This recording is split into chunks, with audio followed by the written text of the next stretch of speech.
kanubaga sɛgɛbali ɲinamalo aw bɛɛ lajɛlen foli no fɔ aw sigiyɔrɔ la aw minnu bɛ to k'an lajɛ Sherifula Jabaramuso ka ka jɛmukan mandi lajɛ ni o ye Sex Extreme y'a fɔ ka kuma di aw ma aw ka hakilinataw fɔ gɛlɛya min b'aw kan kɛrɛnkɛrɛnnenya la n'an bɛ dakun ta ka nɛgɛjuru sira labila aw bɛ weleliw kɛ ka hakilinataw di o kan an ka bi jɛmukan dakun bɛ tali kɛ min kan o de ye an y'a ye k'a fɔ an bɛ wagati min ko sisan an ka chercheur inventaire ni o ye maa minnu bɛ ɲinini kɛ ani maa minnu bɛ an ka fɛnw dilan kɛrɛnkɛrɛnnenya la fɛn caman bɛ o la ni o dɔw ye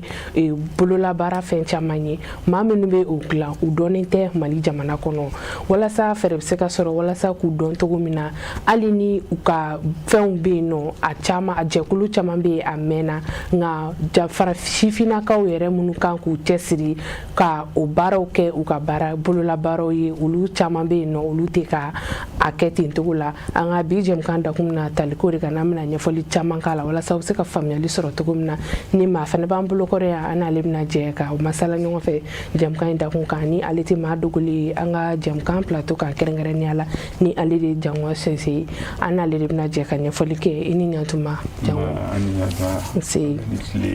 an b'i fo kɛrɛnkɛrɛnnenya n'an y'i wele i bɛna ɲɛfɔli minnu kɛ sifinnakaw bɛ se ka bɔ caman kalama cogo min na invention yɛrɛ kan ni o ye ɲinini ye fo ka taa se bayɛlɛmaliw ma an b'i fo o la kɛrɛnkɛrɛnnenya la i bɛ se k'a fɔ an ɲɛna fɔlɔ yanni an bɛ don kumaw kɔnɔna na invention ani recherche mun yɛrɛ de don ka walawalali k'u ka bamanankan na kanubagaw bɛ se ka faamuyali sɔrɔ o la cogo min. Ok, bismillah rahman rahim an bɛ an lamɛnbaga bɛɛ lajɛlen fo bɛɛ ye foli ni aw kun bɛ baara la i ka question vraiment a diyara n ye an bɛ se k'a fɔ ko invention ni innovation an ka association de la association malienne pour la promotion de la recherche des inventions et innovations technologiques n'a fɔra ko invention o ye fɛn maa min kɛra sababu ye ka fɛn kura dɔ labɔ maa fɛn min ma deli ka bɔ fɔlɔ ni e y'a bɔ a min bɛ bɔ fɛnɛ il faut que a kana kɛ a bɔra a tɛ se ka bɔ tuguni maa wɛrɛ tɛ se ka dilan tuguni ni e kelen tɛ donc fɛn min bɔra n'a a caman bɛ se ka bɔ tuguni wa ni ka sɔrɔ hakililabaara donna a kɔnɔna na ka dilan hakili kɛra ka fɛn min dilan ni a bɛ se ka ɲɔgɔn wɛrɛ dilan tuguni mɔgɔ wɛrɛ bɛ se ka ɲɔgɔn wɛrɛ dilan ka sɔrɔ e tɛ dilan tuguni bon o ye ani a ɲɔgɔn tɛ yen nɔ fiyewu yɛrɛ n'a bɛ mago ɲɛ adamadenw ma o de ye invention ye bon recherche bon ale bɛ kɔn invention ɲɛ ale bɛ invention kɔfɛ recherche an b'a fɔ min ma ko i hakili ye fɛn dɔ ye ou bien an sigalen don fɛn dɔ ma problème dɔ bɛ yen nɔ en un mot ko dɔ bɛ yen nɔ gɛlɛya dɔ bɛ yen nɔ donc an b'a fɛ ka ɲinini de kɛ pour que gɛlɛya in bɛ se ka bɔ yen gɛlɛya in bɛ kɛlɛ cogo min ou bien i sigara fɛn dɔ ma i bɛ ɲinini de kɛ recherche ye ɲinini de k'a ɲini ka gɛlɛya in cogo dɔn donc i bɛna solution min sɔrɔ gɛlɛya in na o de bɛ kɛ invention ye mais recherche ale ye ka fɛn ɲini de ka cause ɲini a fila tɛ se ka taga ɲɔgɔn to a si tɛ taa ka ɲɔgɔn to donc n'i y'a mɛn bɛ kɛ caman bɛ yen nɔ invention bɛ kɛ a bɛ se ka kɛ mɔgɔ min ma kalan min ma recherche kɛ o hakili bɛ se ka fɛn dɔ créer o ye invention ye mais ni recherche yɛrɛ fɛnɛ nana sisan ka fɛn dɔ cause dɔn a bɛ se ka fɛn dɔ dilan ka cause o kɛlɛ donc a bɛ recherche kɛ ka cause dɔn n'a y'a kun dɔn ni ne bɛ nin kɛ donc a yɛrɛ de fɛnɛ bɛ se ka bɔ ni fura ye ou bien solution ye ka o ko o kɛlɛ donc a bɛ baara min kɛ en amont o de ye recherche ye mais a bɛ solution min sɔrɔ a la o de ye invention ye. O faamuna o bɛ se ka kɛ i n'a fɔ an ka téléphone i n'a fɔ bigi min b'e bolo cahier minnu n'a ɲɔgɔnna caman o bɛɛ ye invention de donc u ka fɛnw yɛrɛ présenté cogo tɛ kelen ye par exemple n'i bɛ recherche kɛ sisan très généralement on vient dans l'objectif de la recherche i bɛ ta i bɛ objectif spécifique kɛ i bɛ comment on appelle la matériel que tu utilises, de la méthodologie, il y a comment on appelle les discussions, les résultats obtenus, tout. Donc un protocole de développement que tu respectes pour que IKCK invention et recherche appliquée. Donc nous appliquer maintenant tu vas faire des recommandations par la suite par rapport aux différentes solutions que tu as préconisées pour que tu abonnes fin de même solution kɛ mais quant à l'invention kɔni tɛ dɔ wɛrɛ ka mɔgɔ ma deli ka fɛn min dilan fiyewu e de kɛra sababu ye ka dilan voilà donc i y'a bɔ i kunkolo la ka dilan bon maintenant e y'a dilan cogoya min na a dɔnna fɛn min don mɔgɔ bɛ se ka k'a la i bɛ se ka mɔgɔ wɛrɛ bɛ se ka dilan o kelen mais il faudrait que a ka dɔn k'a fɔ ko hakili de y'a dilan keguya de y'a dilan a ma dilan ni fanga ye a ma dilan ni fɛrɛ mais hakilila baara de don kosɛbɛ voilà donc o hakilila baara ninnu u bɛɛ bɛ invention minɛn de kɔnɔ donc n'i bɔra invention na i bɛna innovation na innovation fana ni invention ka surun ɲɔgɔn na kosɛbɛ parce que i b'a sɔrɔ dɔnniya a bɛ komi dugu n'i ye dɔnniya ta a bɛ komi n'i bɛna dugu sigi sisan a bɛ daminɛ soden kelen ma donc i b'a ye dɔ bɛna so bɛ bonya dɔɔni dɔ fana bɛna ka na a ta jɔ a kɛrɛfɛ a bɛ bonya tuguni dɔ fana bɛna ka na a ta jɔ donc diɲɛ bɛ ten dɔnniya tɛ ban a tɛ ban don o don i bɛ pan dɔ kunna ka taa dɔ kɛ i bɛ don o don i bɛ pan dɔ kunna ka dɔ kɛ e min y'a créé bi n'i ma deli k'a ɲɔgɔn kɛ maa wɛrɛ bɛ se k'e ka dɔnniya fɛn créelenw ta ka fɛn dɔ fara a kan pour que ka a sankɔrɔta donc ale ye min kɛ o ye an b'a fɔ o ma ko innovation. Donc n'i y'a jateminɛ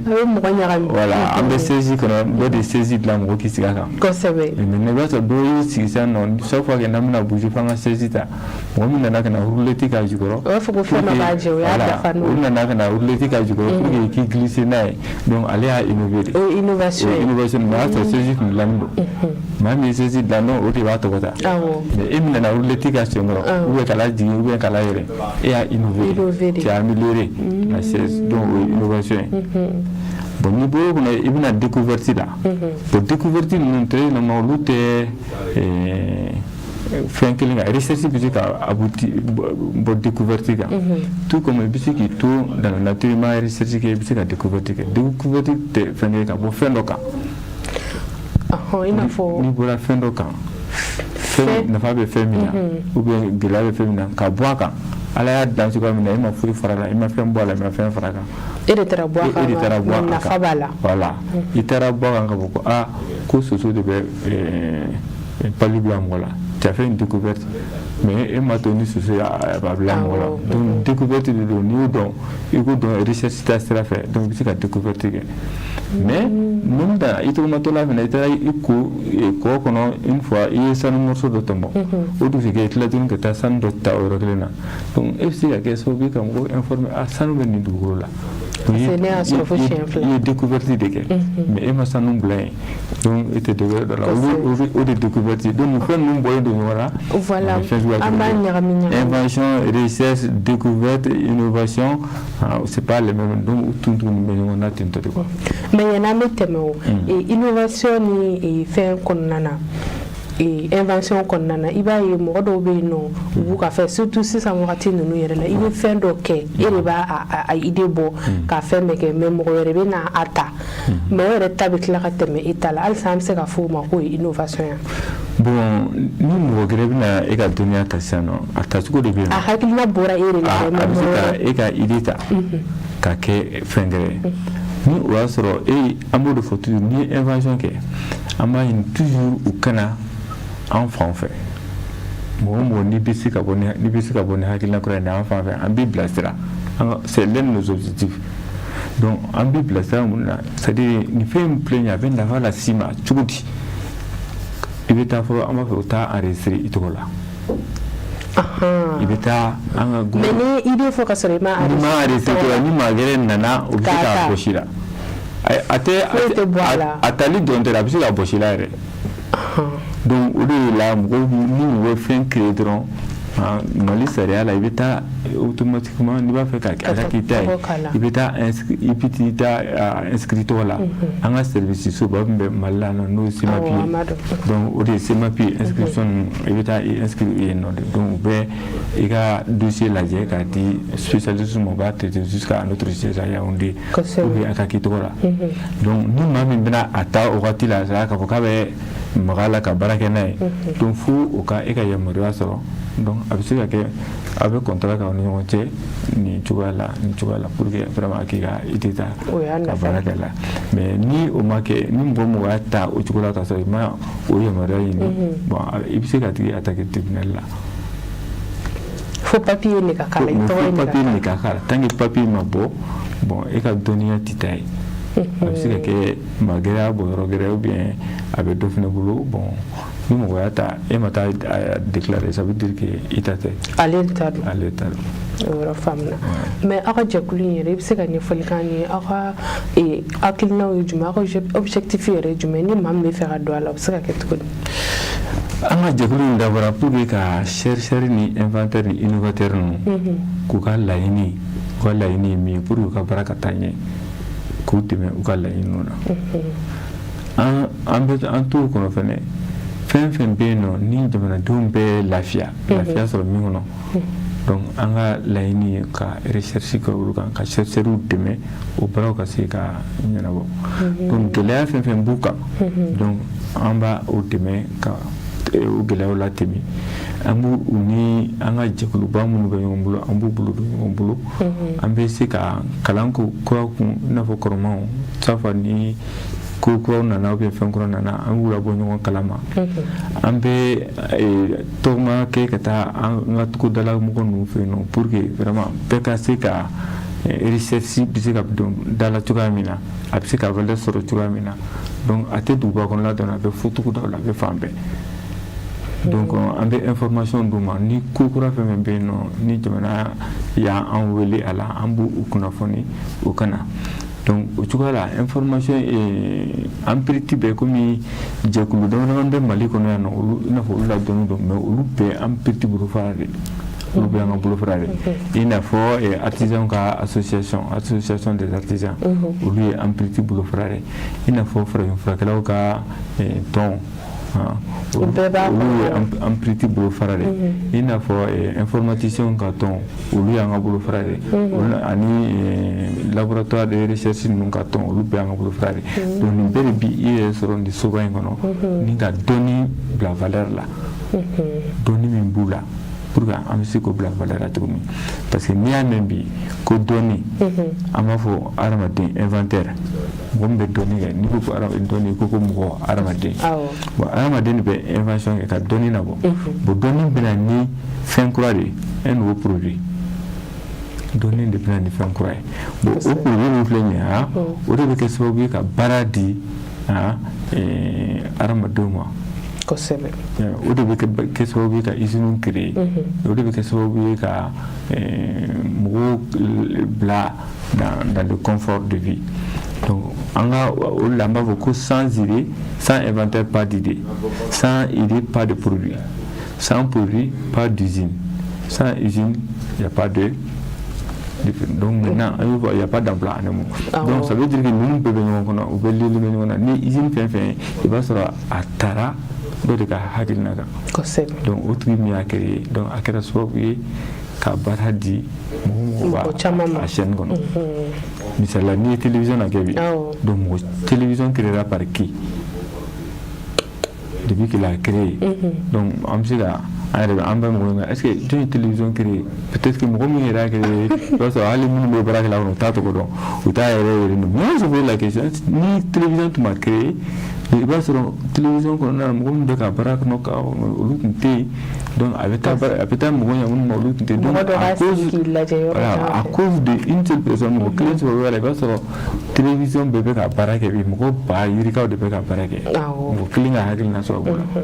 donc a bɛ ten tɔ de quoi. faamuna yalima impact jumɛn de bɛ aw ka jɛkulu in na kɛrɛnkɛrɛnnenya la jamana économie a n'a développement hukumu kɔnɔna na.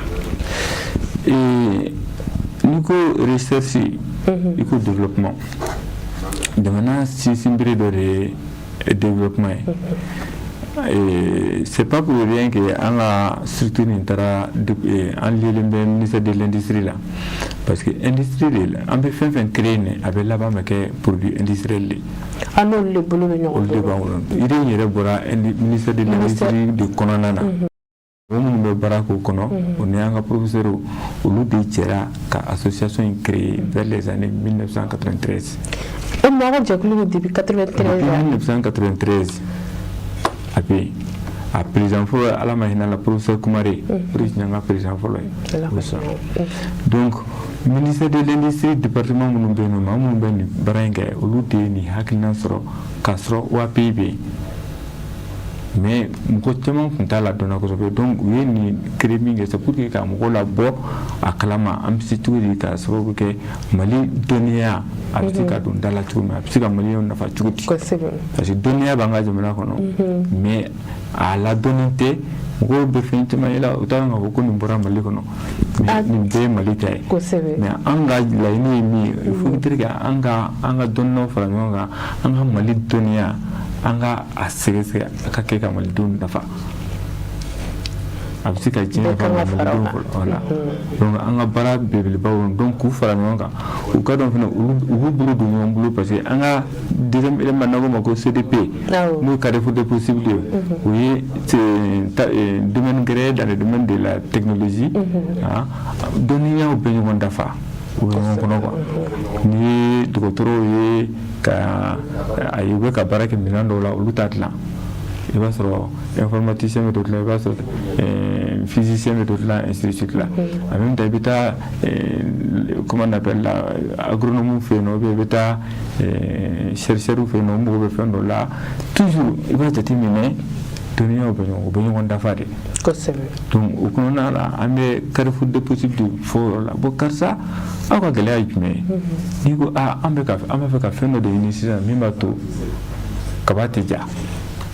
donc i b'o question poser olu an b'a fɔ ma olu de thème de recherche do o baden de b'an bolo donc an b'u bila maintenant an ka ligne kan donc mɔgɔ minnu bɛ dɔnniya kɛ o domaine na u bɛ se ka na n'u ka idée k'o ni ninnu bolo di ɲɔgɔn ma donc dɔ b'a fɛ ne b'a fɛ ka ɲɔ kɛ mugu de donc o b'a sɔrɔ dɔ fana ye machine dɔ créer min bɛ se ka ɲɔ mugu bɔ donc u bɛ ɲɔgɔn na dɔn donc pour que ka ɲɔgɔn na dɔnniya ka baara kɛ ɲɔgɔn bolo o plateforme fana b'an bolo n'an ko Carrefour des possibles donc Mali o de kɛra o fɔlɔfɔlɔ créé ici en 2009 an b'olu fana kɛra pour que ka dɔnniyaw tɛgɛ don ɲɔgɔn bolo o ka dɔn ko fɛn dɔw bɛ yen nɔ hali ni a ka d'u ye u t'a dɔn a b'a la sɔrɔ cogo min. mais aw ka recherche in kɔnɔna na gɛlɛya bɛ sɔrɔ parce que recherche yɛrɛ ni i y'a fɔ surtout ni a kɛfɛn tɛ yen nɔ a ma nɔgɔ yalima gɛlɛya bɛ aw kan a hukumu kɔnɔ. gɛlɛya b'an kan on peut dire n'i y'a ye an bɛ retard la kosɛbɛ bi bi in na. Mali yɛrɛ kɔni Mali yɛrɛ parce que Mali jigiba de bɛ ni a ka dɔnniyaw kan mais gɛlɛya min bɛ dɔnniyaw kan o ye fɔnko de en réalité fonds minnu bɛ d'an ma c'est pas trop suffisant pour que an ka se ka hakilina bɛɛ ye an ye invention caman kɛra k'u bila yen nɔ u dalen bɛ yen nɔ bi u tɛ se ka baara kɛ parce que fond wari t'u bolo n'i y'a jateminɛ an ka recherche kɔnɔna na depuis 93 fo sisan an ye médaille sɔrɔ Mali la ka médaille sɔrɔ salon africain na ka médaille d'or sɔrɔ salon mondial la donc dɔnni tɔ foyi tɛ dɔnni na tuguni n'an ma dɔnni kɛ min na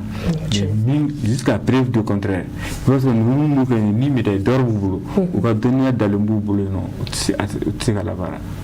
faute de moyens. Donc, qu'est-ce qu'on peut faire aujourd'hui pour que l'on accompagne? Donc, au-delà, l'État est fonds de place, sur place, un fonds qu'on a beaucoup salué, donc un fonds FCRIT, fonds pour les créateurs et les inventeurs, fonds compétitif pour la création et l'innovation. wari musaka dɔ de tigɛ a ka budget la san o san o bɛ di ni service ma olu de bɛ kɛ sababu ye ka dɔɔni di an ka fɛn o bɛna ka na mɔgɔw b'u ka dossier déposer donc ni u ka wari sera ka hakɛ min financer san kɔnɔ olu b'o financer o bɛ baara kɛ donc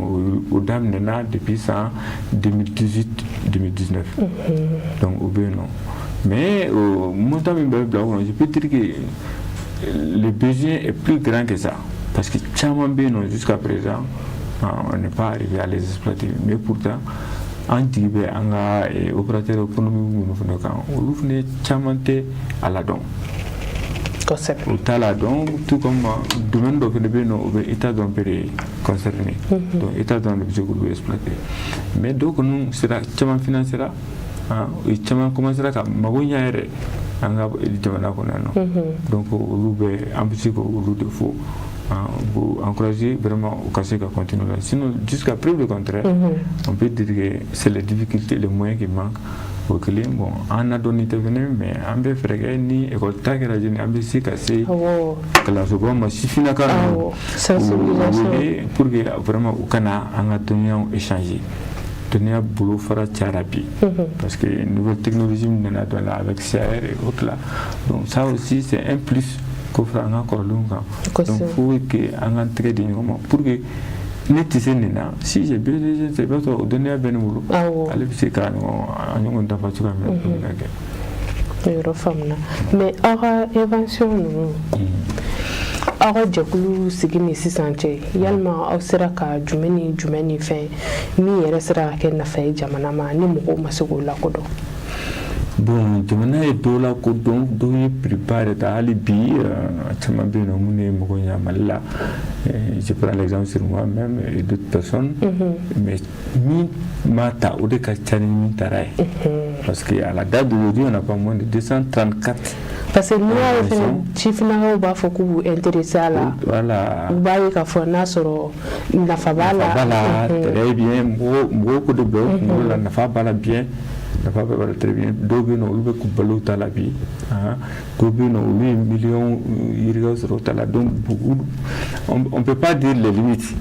mais ici je prends des exemples avant comme je viens de voir des produits de la pharmacie ça c'est nous jamana ka ɲininaw ka fɛn bɔlen de a bɛ pharmacie kɔnɔ cogoya min na i n'a fɔ a bɛ an ka sɛnɛkɛminɛn dilannaw artisanw u bɛ barama minnu dilanna u bɛ sari minnu dilanna u ye minɛn caman modifié o bɛɛ ye technologie de kunun u tun tɛ se ka ninnu dilan mais bibi in na i b'a sɔrɔ olu yɛrɛ commencera k'u yɛrɛ ka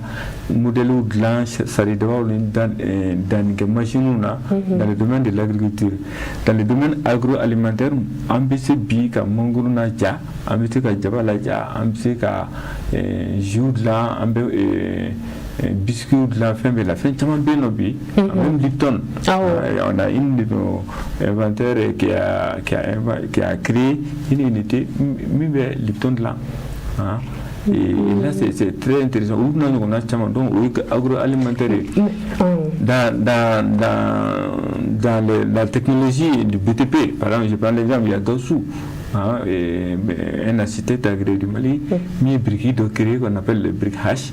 a b'a to vraiment i bɛ so jɔ nɔgɔya kɔnɔ funteni tɛ k'a kɔnɔ o fana i n'a fɔ bɔgɔ la a b'a dɔ la bɔgɔ ni siman ɲagaminen don ɲɔgɔn na ɲɛ dɔ ma ko brique H olu bɛ yen nɔ donc a y'o dilan o ye marché caman sɔrɔ o kɔnɔna na bon je prends l'exemple sur moi-même min ye ne fɛn suguya 4 ɲɔgɔnna bɔ mais 2 kɔni olu kɔni bɛ hali bi baara la i n'a fɔ wulu dingɛ donc o de kɛra ne ka invention fɔlɔ ye en 2005 bibi na a besoin cayara de telle sorte que ne yɛrɛ y'a créé ni kelen tɛ se ka baara kɛ donc n y'a ɲini gouvernement fɛ o de la k'an dɛmɛ an bɛ se ka mɔgɔw former cogo min na pour que mɔgɔw k'a kɛ sinon ni bɛɛ ko a b'a ka ɲɛgɛn dilan kana da la k'a fɔ ko ne de y'a dilan mais kelen fanga tɛ se ka kɛ donc f'i ka mɔgɔ dɔw de former minnu bɛ se ka kɛ o de la i kana fɔ k'a fɔ k'i bɛ dɔnniya i kuru i ka dɔnniya kan ka k'i kelen ta ye olu dɛgɛ sokɔnɔ ɲɛgɛn ta ninnu y'a bɛɛ b'a la parce que o tɛ dɔ wɛrɛ parce que ne ye kalan min kɛ o bɛ dugu jukɔrɔ ji ninnu kan donc an ye technique dɔw de mɔgɔw bolo u bɛ ka utiliser depuis lawale fo bi donc ils n'ont pas pris en compte des paramètres dɔw bɛ dugukolo baaracogo la olu m'u ta en compte donc o de la an b'a ye ji caman bɛ dilan a bɛ tiɲɛ ou bien yɔrɔ dɔ bɛ yen nɔ olu ji tɛ jɔ yɛrɛ fiyewu san kalo 10 i b'a sɔrɔ mɔgɔw bɛ ka ɲɛgɛn sama pour moi ce n'est pas normal donc o de la ne donna n ka données kɔnɔ k'a dɔn u ye le système min créé a kɔnɔna na ce n'est pas normal donc ni u ye o créé o cogo la ça mène des problèmes donc maintenant n'i ye système dɔ de créé a dilancogo kura dɔ créé min b'a to i bɛ se k'a fɔ ko n bɛ san 10 san 20 san 30 kɛ n tɛ maga la n'i yɛrɛ y'a fɔ k'i bɛ san hakɛ min kɛ i tɛ maga la an b'a calculer ni o hakilina ye i bɛ maga la i tɛ maga la donc tɛ parce que an y'a remarqué fɔlɔ ta la u tun ye élément dilan wulu dingɛ problème tɛ wulu dingɛ yɛrɛ dɔrɔn mais ji bɛ taa dingɛ min kɔnɔ dɛ problème bɛ yen nɔ de o problème bɛ solution bɛ élément fɔlɔ de bolo o dilancogo parce que ji bɛ taa ni ji ma kɛ ji jɛlen a wagati la a bɛ kɛ sababu ye ka dugukolo jiboli siraw geren donc nous u bɛna kuma min na b'a fɔ ko fara ji la ou bien ainsi de suite la alors que fara tɛ ji min dugukolo de b'a min mais le mécanisme qui fait que dugukolo b'a min o de perturbera c'est pourquoi a bɛ bloquer donc pour que ji min bɛ taa o kɔnɔ o kana taa ni nɔgɔ ye donc l'élément là a été conçu pour que ka ɲaman bɛ bloquer net appartement kɔnɔ donc ji sɛnsɛnni ka taa kɔnɔ très propre comme i bɛ se ka ji min cogo min na. Oui. Et le second, c'était les commandes de fils tricolores. Avec ça, j'ai beaucoup travaillé avec la NASER. Et jusqu'à présent, en boulot, pour que vraiment au projet puisse devoir accéder à notre commune. Donc, j'ai vu que le code de la route est un problème pour les usagers lambda. À Klaninka, Galoma, Doninga, Galoma. Bon, un système de recréer, donc les tableaux créés là, dans un premier temps, un tableau, mais va tout le monde puisque à Kalan, ça bande, quand c'est le matin, voilà. Parce qu'on a vu, on a que d'abord cassette audio donc il va donc moto de l'umata école là peut permettre donc il y a à cassette donc on va faire kakana ni pour le coroni donc il n'a pas audio la mari donc audio visuel donc il y a le panneau il y a le vocal en bas en même temps on a gafé ba mon fene bino vocal kansani il n'a pas code la route. Ça c'est au café de nuit, c'est bon talent de Jamnabulu, Kodika, donc au Loubé, il va que les cacana. Bon, nous n'avons pas beaucoup, moi, je m'en vais au beaucoup, ni mobilisa, il can dire au gouvernement Castro, permis de m'omblo. Nous, donc, là, tu as circulation à nos problèmes, et me finit à Dama, et finit nos chocolats. Donc, au bout de mon nez, à comme moi, j'en ai le bon calante. Donc il mobile ça va dire mo makala donc le sariya do dum do ni ma yira ka ko bi ikana mobile di mo makala ikana na makala o to o kala kala o na ya ni ga permita très bien mais maintenant mais tu vas ka donc wajibi fi sariya ba mun talent do ko ko lu fa bamana gana ou be flaka ni marakana amadi kan chama do o kala deuxième invention donc c'était la deuxième invention dispositif manuel de commande effective et les méthodes didactiques de maîtrise du code de la route ou flabé frita mala ani kofela la bon développer non il faut un créer pour que nyama yelama ka kenoi donc au lu fone beno mais est-ce que vous avez fait oui jusqu'à présent on a fait comme la bema c'est la câble marche là mais on a créé la machine on a besoin de l'aide pour gagner la barque. Donc on a besoin de comment après d'être à passer un coup donc état créé ta pour la jet en là donc on attend ni développement mais nous clientèle à chama de pays nous créera mais jusqu'à présent à mon moment sur la coupe là en marche nana me gadru sala la kanu royi et yal ma sesantoni do ina fo chifina ka chama be no hakino bula ika kuma kono mini fabrication ke lipton bula ani fenchama be no ka fon yelema iko ko ni a hakina blo be se ka tase oma et nous enregistrer les fana mais mo ko be no fana ni a hakina bula wo kele no ha boraba mais ute ka se ga avancer à quoi projet qu'on en a observer à demain d'ouluma entre nous voilà ni sera d'abord il y a les conditions pour que en cas voilà ni sera mambe fait folo ni fait folo ika do anga tona ni dona anga tona frais d'inscription de nous au 5000 une fois oui donc sera ni là maintenant on a 2000 francs que nani avec au carte son ouais avec carte dimanche numéro là donc ni tara avec donc ko anga tonde. Maintenant, pour le problème paix, nous n'avons pas de place. Nous avons accompagné, abonné nous il est passé une service, il est passé une service. Bon, nous avons fait un nana, quand on a un mot ben là, alors nous avons été au don avocat, ça fait une baraque et intéressé. Donc on est comme un point entre les deux. Financièrement, on est en peu de clé. Allez dans la trimina, on peut donner ton attention. Donc, en peu de clé, maintenant an bɛ se mɔgɔ minnu ma gouvernement ka danaya min b'an kan ani service étranger ka danaya min b'an kan gouvernement de b'a an wele k'an ɲininka an ka problème na ou bien an bɛ se gouvernement b'an ka problème na donc an b'a exposer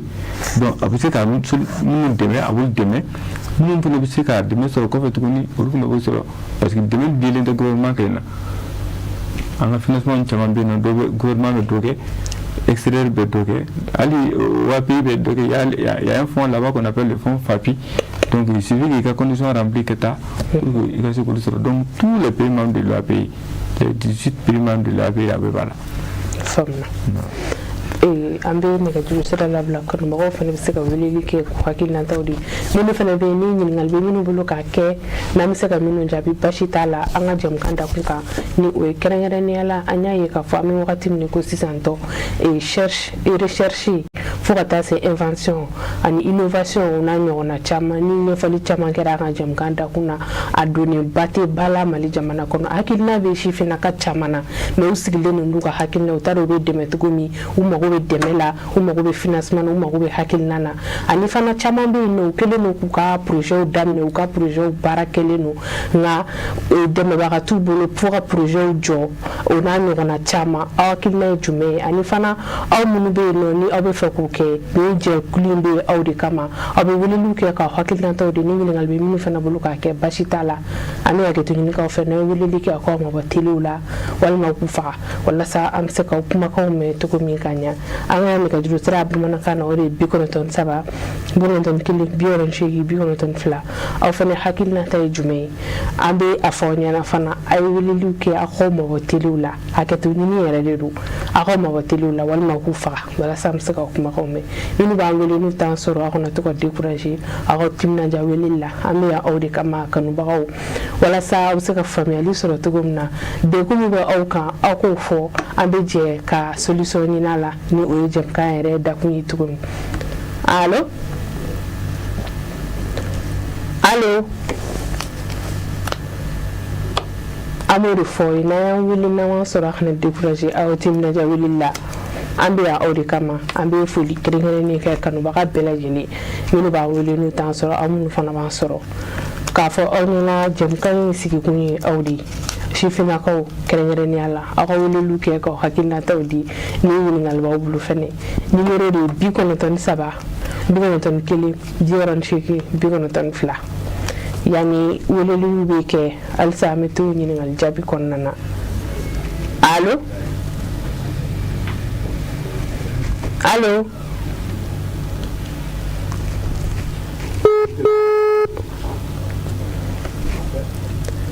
aw kana décourager aw timinanja weleli la an bɛ yan aw de kama halisa yanni ɲininkali jaabiw ka kɛ allo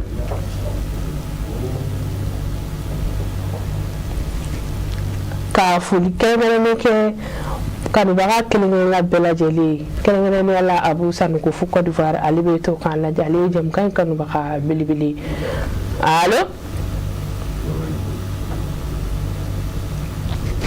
allo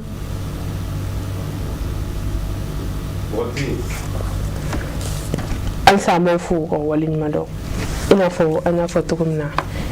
aw ka jɛkulu ni mɔgɔ bɛ fɛ ka don a la a bɛɛ lajɛlen ye nin condition ye ni o ye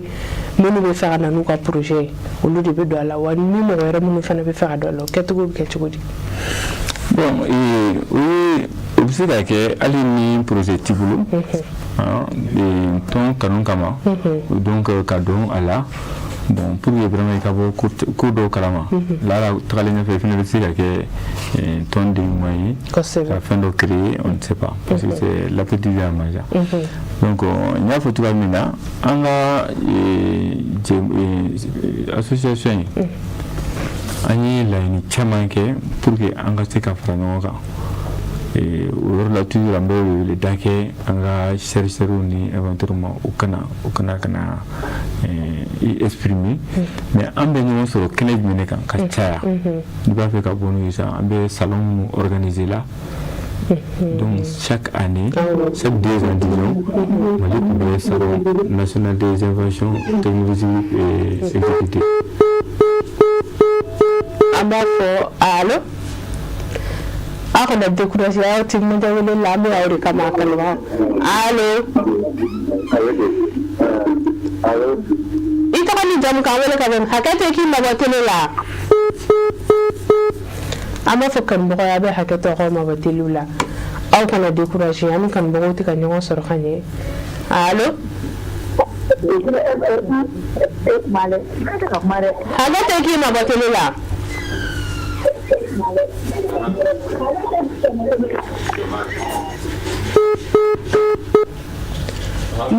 na wani ni ka ba haka to ba mu hoteli la wannan gufa wala sama kuma ko me gane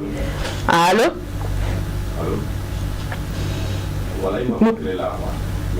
minu allo allo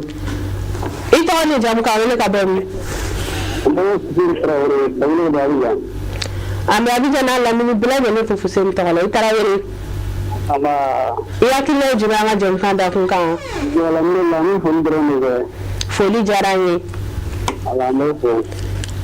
ise in ce ka wele lambi fu aw kana découragé aw tibna jawi lambi ya odi kama kan ba ko allo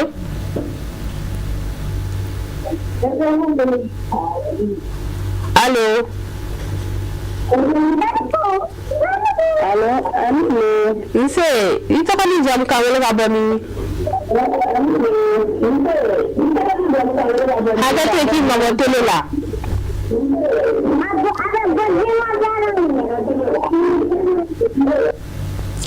ama fokan boy abtu ka haketo ko mo betilu la wal ma ku fa wala sam se ka kuma ko me ganye akuni am se ka kuma ko me kan ni masala ni fe ni aw ap foko aw ko kuma ko la ka tla ka kuma fe amano ko allo allo na wewe ni kana man so la ko na décourager aw tim na jawililla allo wala yi ande foli kere ni ko bakile allo alhamdulillah allo ala yi sana me tele la aha ala de la yi sana me tele la wa o jarani wala de jalagara marla ambe jalagara na la mi be fu to la wala ko man ta foli la me de fodra a foli jarani wala ko ta me nse ambi yere fu inite ikawelilla allo chifina kamunu be no ni aklina ube awla kerengere la ni atado abena la wala atukumina ni ngal bobulu ka ke obisa ka wele lukke ka hakilna taw allo abe wele lukke ka ko ni ngal lukke namse ka mino jabi bashi fushitala kerengere la ko hakilna ka allo ani kan ma wote ka no soro kani wala ni ma wote la wa mini ba wele ni tan so a horo di gura ja tibna jawililla allo allo ton ma jam dina ka wele ka bani bakari ko na to i ko na tan fo bakari ya kila jume jam kan da ku ka ya ga de ma dara o jara ni ko sebe ibe se ka jume fo mama gani ibe se ka jume fo ka faruka an ta ko fa ne tuni ne ne wa bela de le fulimne ani an ta tigati aha in ce ka wele lambi fu alsa bu wele luka ba hakin na tawdi dimin walbe munu bolu ka kenna me saka munu jabi bashi fushi tala allo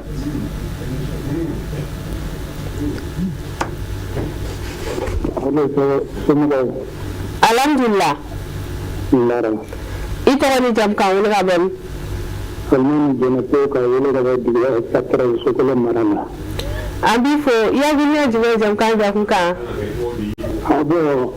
kuma ga jam kan ako researchi ani turje ay baraka ko ni ka amu prepare latige aha ta kada ya ka prepare latige abi turje ni bismillah na bi research ni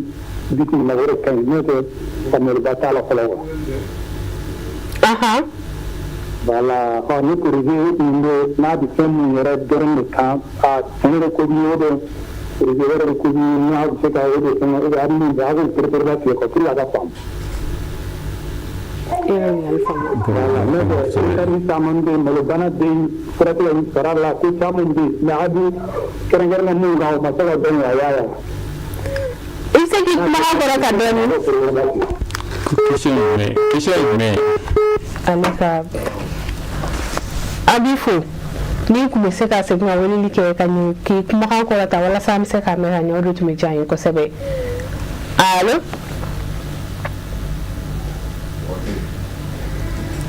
An bɛ kanubaga kelen-kelenna bɛɛ lajɛlen fo minnu b'an wele n'u t'an sɔrɔ aw minnu b'an sɔrɔ aw kana décourager aw ka timinadiya weleli la n'a ye weleli kɛ fana aw ka mabɔ teliyo la walima k'u faga walasa an bɛ se ka kumakanw mɛn ka ɲɛ cogoya minnu na. Allo. An bɛ mɔgɔ laban ta ka appel jɔ yen. Allo. Minnu bɛ weleli la aw kana décourager. Allo. Allo. I tɔgɔ ni jamu k'an wele ka bɔ min? Fatou Traoré. I Traoré an b'i fo. I hakilina ye jumɛn ye jamukan dakun kan?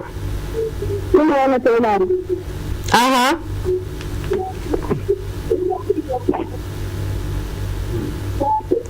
Allo.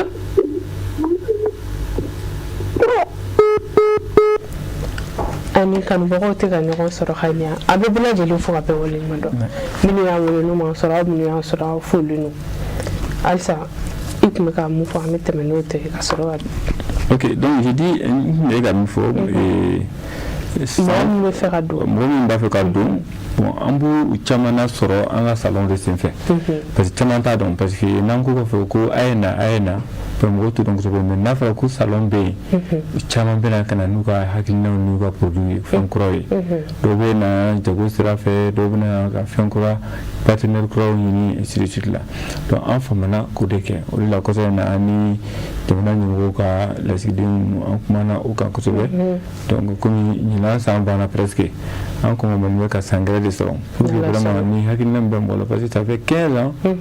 mais 14 ans 15 ans que an ma nin kɛ salon in kɛ ka sababu kɛ banako ni crise ninnu ye mais maintenant ɲinan quand même tuma min na an b'a fɔ la c'était trop tard o y'a sɔrɔ le programme était déjà clos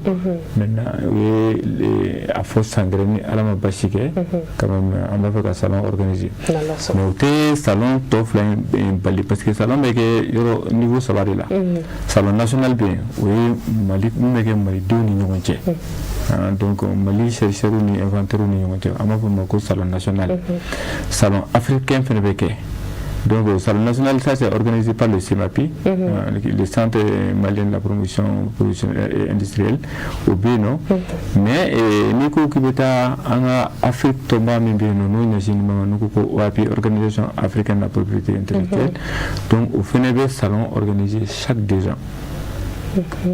donc o bɛ tourner jamana 17 18 ni ɲɔgɔn cɛ minnu ye membre ye Mali delila k'a kɛ ici en 2009 et cette année an bɛ ka o fana préparer pour que au salon africain donc o bɛ kɛ chaque 2 ans donc ça c'est régulier après n'an tilala la i bɛ na salon mondial la diɲɛ dɔnniyaw bɛɛ u bɛɛ bɛ fara ɲɔgɔn kan yɔrɔ min na ka dɔnniyaw jɛnsɛn n'an k'o ma ko OMP organisation mondiale de la propriété intellectuelle o baselen bɛ Genève donc chaque 2 ans olu fana bɛ lajɛ kelen de kɛ pour que an ka se diɲɛ dɔnniya bɛɛ ka fara ɲɔgɔn kan ka exposition kɛ bon n bɛ min fɔ la ni jɛkulu in bɛɛ la Mali ye prix ta nin bɛɛ la a ye minnu ye prix ta Mali la nɔ olu taara prix ta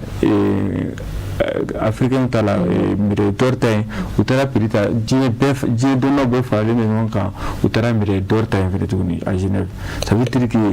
an b'an ka dɔnniyaw fo u bɛ ka effort min kɛ vraiment pour que Mali tɔgɔ sankɔrɔta mais toujours dɔnni tɛ a labɔli tɛ a banni fo a ka lawaleya de quoi donc a lawaleyali dɛ donc o de b'a to mɔgɔ caman bɛ i yɛrɛ y'o kɔnɔ a bɛ kɛ sababu ye ka baara créer a bɛ kɛ sababu ye maa minnu ye a créer k'olu fana nisɔndiya parce que créateur ka souci tɛ wariko ye c'est vrai, pour vivre c'est nécessaire, mais nous qui fait de là. Il veut dire que il sera là, il tout sera là. Il tout sera. Voilà, donc il a fait de là, à Kajam Roy, à Kamro soulagé. Bon, satisfaction du temps. Car beaucoup, dans un besoin tout à fait normal, parce que tu n'as qu'à rechercher que la fière, on a moins de donc il a là. Et je ne sais plus les remina bibina. Au cas bloc, la coucou chamambe maliko halibi. Dunia avec un trou nekata. Devant quelqu'un devant tamula. Donc c'est un petit cercle de départ avec bouya dondon parce que domina que on doit faire à géométrie. Chaque fois que nous devons faire dunia quand. Donc amérum na dunia ba délibéno. On m'a dit que ambisika recherche ko lubla. Anga beluta famila là. On a beaucoup de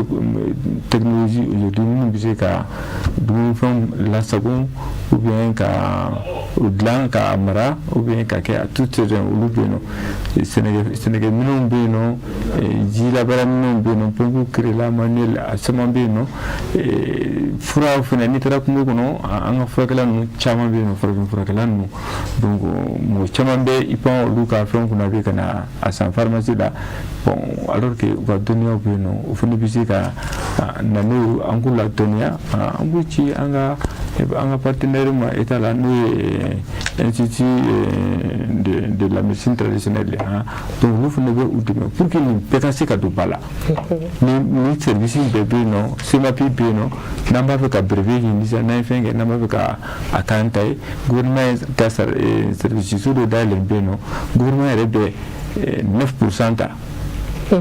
Il y a 10% dans les sinon le gouvernement va demander que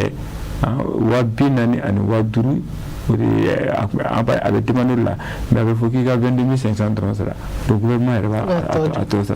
Le gouvernement est au bout de mes canaux pour que nous croisions sur le cas pour le coût déposé, les marques, les informations. Effectivement,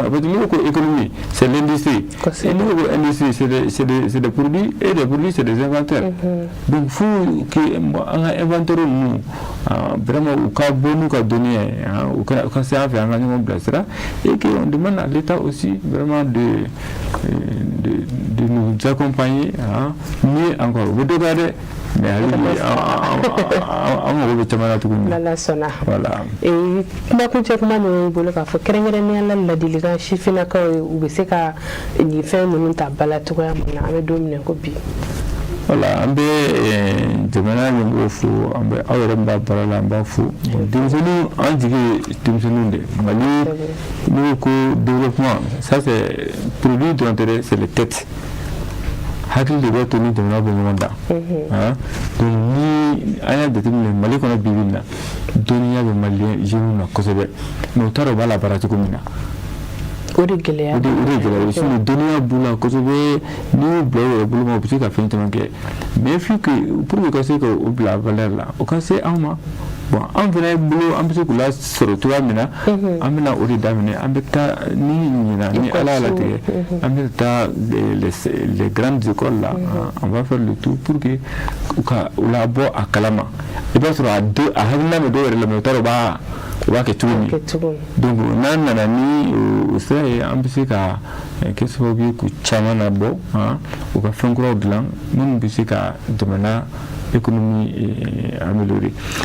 ou que na a fofina ko c'est impossible impossible ce n'est pas dans notre langage parce que très généralement tu m'as ka recherche de dans cela là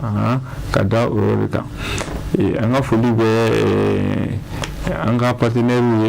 à l'étranger, notamment OAP, OMP,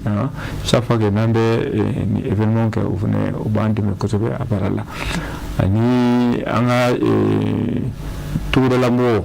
nous avons sur le Mandi, nous avons découragé. ni un des salons créés, on a envie qu'à antenne placer région pour que réellement voilà mais malheureusement la donne mais on a fait que 600 comment est-ce que nous des régions donc au l'UBC un partenaire dans les régions parce que très généralement très national de l'industrie qui représente des régions nous des un point focalisé ou des c'est ma point focalisé donc maintenant à référé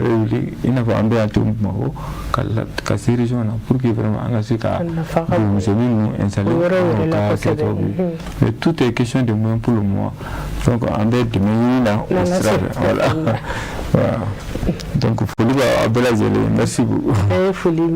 ni mo ko faire la sur ne gajuru sraba bulu bon on a fait le nom mais le numéro 75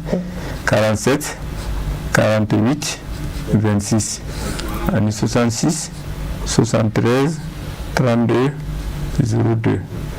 Bon, le mail c'est django.castor@yahoo.fr. Castor avec S. Voilà. Andi fo ka kanubaka kelen la belajele fo munu be to kan lajɛ Cherif la jabaran so kan an bɛ foli kɛrɛnkɛrɛnnen kɛ madame Konate makɔrɔba Dameli a bɛ k'an lajɛ nin wagati na madame Maïga Bintu Konta u bɛɛ lajɛlen bɛ k'an lajɛ nin wagati na b'u bɛɛ fo k'u bɛɛ waleɲuman dɔn ka kanubaga kelen la bɛɛ lajɛlen fo ka foli kɛrɛnkɛrɛnnen kɛ an ka technicien olu jɔyɔrɔba bɛ jɛmukan in na ni o ye Mohamed Keita Musa Traoré GMT ale ni Regila Saka Kulibali an b'u bɛɛ fo k'u bɛɛ waleɲuman dɔn ka kamɛ dɔ ye dɔgɔkun wɛrɛ ni Ala y'o yira n na Cherif la jabaran so kan aw k'an mɛn. Merci.